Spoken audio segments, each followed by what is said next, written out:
vamos a salir de emergencia en las máquinas de la República. Y estamos en tratativas con 2 imprentas para salir de un modo más formal las próximas semanas, pero no nos van a callar. Nos han querido callar, pero no lo van a lograr. Y además con el pretexto que nos sueltan, ¿no? Nos dicen, la imprenta entra en mantenimiento, por lo tanto, esto va a demorar 2, 3, 4 semanas, no sabemos hasta cuándo, no podemos seguir imprimiéndolos. Es absurdo, ¿no? Y nos lo dicen además el lunes a las 9 de la noche con 20 minutos, como para, digamos, casi provocar la no salida, ¿no? Hemos tenido que movernos muy rápido. Felizmente hemos tenido este ofrecimiento de la República, un ofrecimiento solidario y comercial a la vez, que nos permite salir este viernes.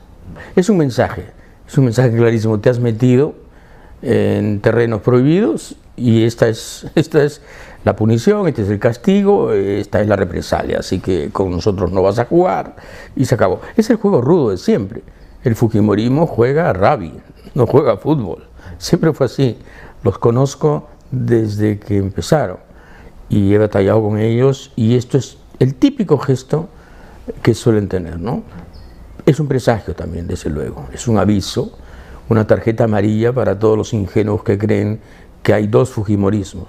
Un fujimorismo ortodoxo, tradicional, albertista, y uno renovado, casi angelical, purificado, tierno, dulce y socialmente amistoso.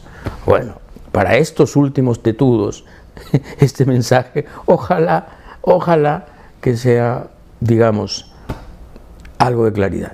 A mí lo que me preocupa es que mentiras como esta prevalezcan. Él no es candidato congresista, pero la pregunta no es esa, la pregunta es ¿por qué no le reclama usted transparencia a quien es su secretario general y quien va a ser probablemente ministro de Estado en su gabinete si es que usted gana las elecciones del 5 de junio? Porque Joaquín Ramírez se perfila como un ministro del Interior perfecto para el escenario que nos imaginamos después del 5 de junio si Keiko gana. El señor está bajo la mira de una procuradora bastante prolija y está investigado, está sometido a una investigación efectivamente de lavado de activos, porque nadie se explica el crecimiento exponencial de su fortuna en estos años, ¿no? Habiendo empezado como cobrador de combi, sobre todo, como según dice él, empezó su vida empresarial. Lo de Valencia es un escándalo, porque Valencia no hizo sino interpretar visualmente lo que había dicho Ollanta Humala, que notoriamente se había referido al señor García como corrupto. Y entonces, en todo caso, el juicio debió ser al señor Ollanta Humala, que se refirió al señor García como ladrón. No había discusión alguna de que el señor Valencia había hecho una interpretación gráfica, visual, plástica de las palabras del señor presidente. En el caso de Rafa León es todavía más grave, ¿no? Porque se está penando una opinión que no tiene nada de injuriosa, ni de agraviante, ni de difamatoria. Tiene la virtud de la ironía y tiene la agudeza del sarcasmo, como es Rafa. Y eso se pena. Los periodistas deberíamos de poner diferencias y estar más unidos que nunca en la defensa preventiva de lo que puede venir. Un régimen duro, avalado por un Congreso de anuencia automática, porque va a ser carpetazo tras carpetazo, 73 autómatas gobernando con el Ejecutivo si la señora Keiko se hace con el Ejecutivo. Entonces, podemos entrar en un periodo de turbulencia muy seria en cuanto a la libertad de prensa se refiere. Entonces, esa jueza se ha comprado un pleito bien feo. Ella no sabe en qué se ha metido. Se ha metido en un asunto muy grave que seguramente irá a instancias internacionales y que seguramente merecerá un pronunciamiento de la Sociedad Interamericana de Prensa, me imagino. Nos van a ver mal, sobre todo si los periodistas no hacemos causa común y no empezamos a pelear por esto de un modo más enérgico. Eso es importantísimo. ¿Dónde está el gremio periodístico? ¿Dónde están las instituciones que nos defienden? Al final de cuentas, los descubrimientos en torno a ilegalidades perpetradas por políticos, ¿dónde se ventilan? Es la prensa, no es la Contraloría, no es el Ministerio Público, no es el Poder Judicial, no son las autoridades ni las instituciones las que presiden esta saludable ola de revelaciones en torno a inconductas de funcionarios públicos y de políticos, es la prensa. Entonces a la prensa hay que atacar, a la prensa hay que darle duro, a la prensa hay que empezar a castigarla para que aprenda a moderarse. Ese es el mensaje y esa es la gravedad del asunto que algunos no están viendo. El retorno del fujimorismo no es un problema personal, no es un problema con la señora Keiko, es un problema con lo que encarna el fujimorismo, con lo que representa y con lo que anuncia. De tal modo que tapándose las narices y con todos los ascos y remilgos posibles, sí, votar por PPK es una opción en este momento. Es la única opción que nos han dejado. Es que no hay otra. El voto en blanco lo único que va a hacer es favorecer a Keiko Fujimori. El tipo que vote en blanco o vote viciado, cuando se encuentre con el gobierno de Keiko Fujimori copando el Ejecutivo y tomando el Legislativo como manada, ya quisiera ver a ese señor cuando enfrente los problemas que vamos a tener, problemas de derechos humanos, derechos sindicales, libertades, derechos ambientales, etcétera, etcétera. Y el paquete viene completo. Sí, sería en este caso tragicómico que los evangélicos volviesen a ser engatusados como lo fueron el año 90. El año 90, Alberto Fujimori hizo 3/4 de su campaña gracias a los evangelistas que se subían a los micros a decir: el chino es el chino, no se olviden, el chino está contra los ricos, el chino es la alternativa. Esta campaña de a pie, heroica y masiva, fue en el fondo la gran explicación del éxito de Fujimori en la primera vuelta, porque ya en la segunda se juntaron otros factores. Entonces sería tragicómico que los evangélicos volvieran a ser engañados, porque en el año 90, cuando Fujimori llega al poder, lo primero que hace es darle una patada en el poto al representante de los evangelistas, al señor García, a quien no dejó entrar a Palacio.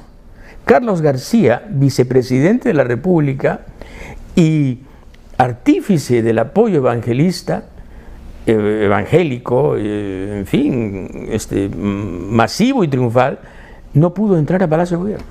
Fujimori lo consideró desechable después de su triunfo. ¿Quieren hacer lo mismo ahora? O sea, ¿quieren repetir el mismo error?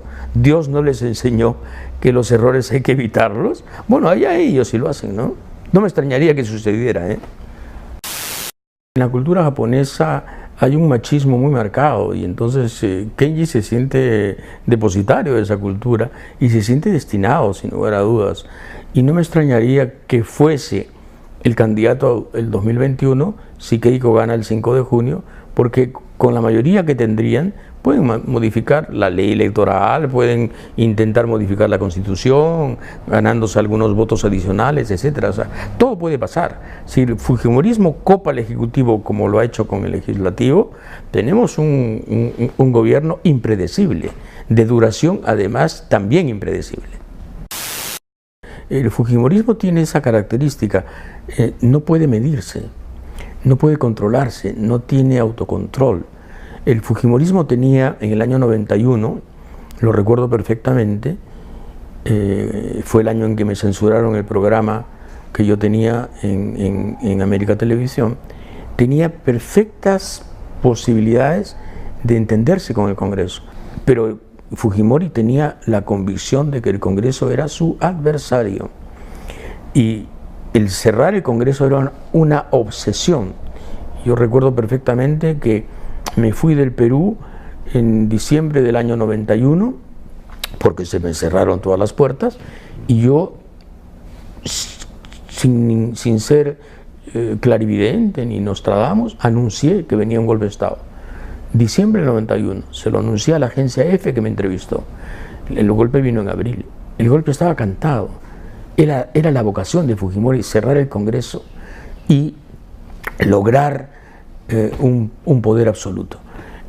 Cuando no lo tuvo el año 2000, porque no le salió la mayoría congresal que él esperaba, lo que hizo fue comprar 14 congresistas a diverso precio, unos 15.000, otros 30.000, otros 20.000, otros 10.000, pero los compró, 14, que era lo que necesitaba. Ahora ya tienen esa mayoría y entonces no necesitan otro 5 de abril, pero que van a intentar copar el Poder Judicial y controlar todas las instituciones y perseguir como ratas a sus enemigos. De eso no tenga usted duda, ¿eh? Yo subestimé esa opción, que ha tenido un comportamiento electoralmente extraordinario, yo diría que hasta milagroso.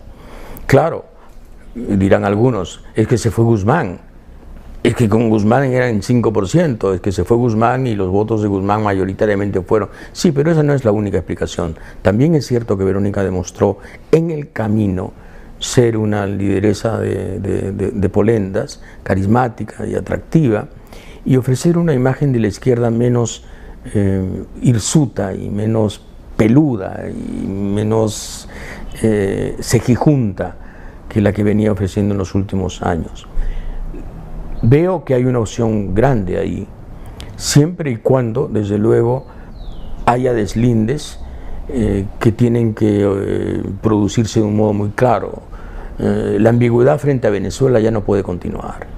La ambigüedad frente a Cuba ya no puede continuar. O sea, no podemos seguir diciendo que en Cuba el proletariado manda y que el pueblo gobierna. Por favor. Son unas gárgolas estalinistas que siguen ahí, por Dios, en una especie de secuestro que dura casi 60 años. Y Venezuela es un fracaso absoluto, ¿no? El socialismo del siglo XXI era una farsa. Entonces, si la izquierda se libera de estos lastres y se moderniza y se vuelve más verde que nunca, más ecologista que nunca, más planetaria que nunca, es una izquierda formidable. Formidable, porque lo que va a hacer es reunir el descontento y federar esta indignación que hay en mucha gente, porque el sistema no funciona. No es cierto que el sistema funcione, no funciona para muchos. La derecha de PPK casi es una derecha frívola, es una derecha que, en fin, hará lo que ya más o menos prevemos: el continuismo, la protección de lo privado, el deterioro de lo público, el salario pagano, etcétera, etcétera, ¿verdad? Ya ese menú lo conocemos, pero tenemos que reconocer que de derecha han sido todos los últimos gobiernos, incluyendo el de Humala. Entonces, si estamos acostumbrados a esa derecha, ¿por qué nos hacemos los estupefactos cuando PPK puede gobernar? Porque, ¿cuál es la diferencia entre PPK y Toledo, entre PPK y Humala, entre PPK y Alan García? ¿Cuál es la diferencia? Quizás, en fin, en el caso de García, robos más, robos menos, liberaciones de narcos, etcétera, etcétera, ¿no? Pero gobierna la derecha desde el año 1900, en el Perú gobierna la derecha desde el año 1990, de modo ininterrumpido y claro. Yo fui llamado por Ernesto de la Jara, se lo confieso, para ser uno de los garantes de Humala.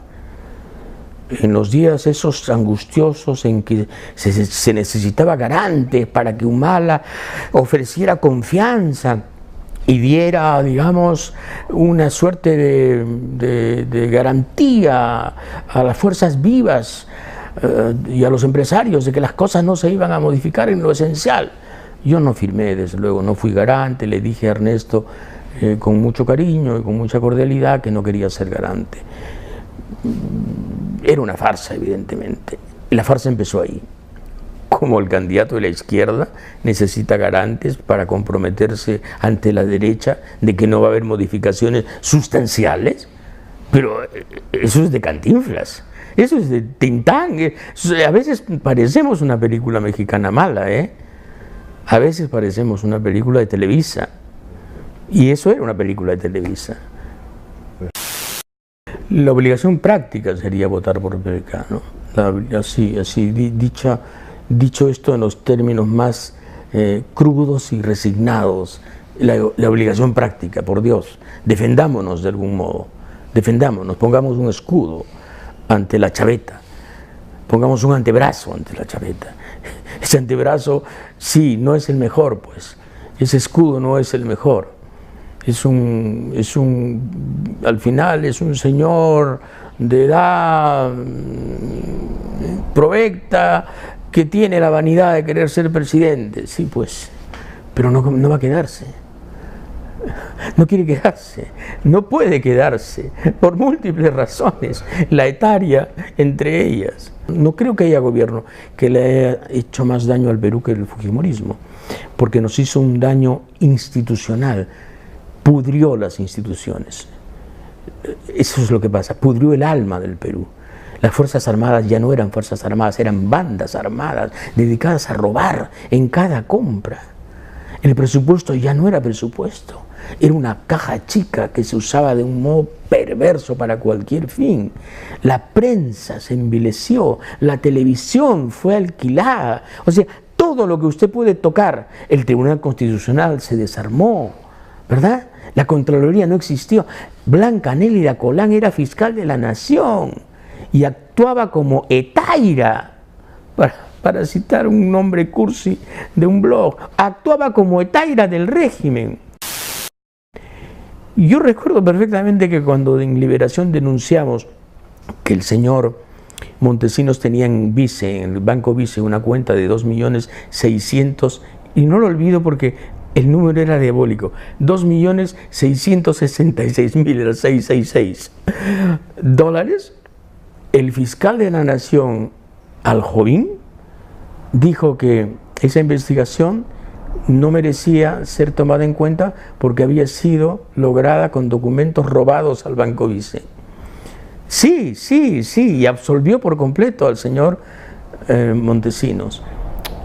Y declaró archivada la investigación. Y después supimos que Montesinos le había entregado a Aljovín, fiscal de la Nación, $150.000, 2 relojes finos y un viaje a Miami con su esposa.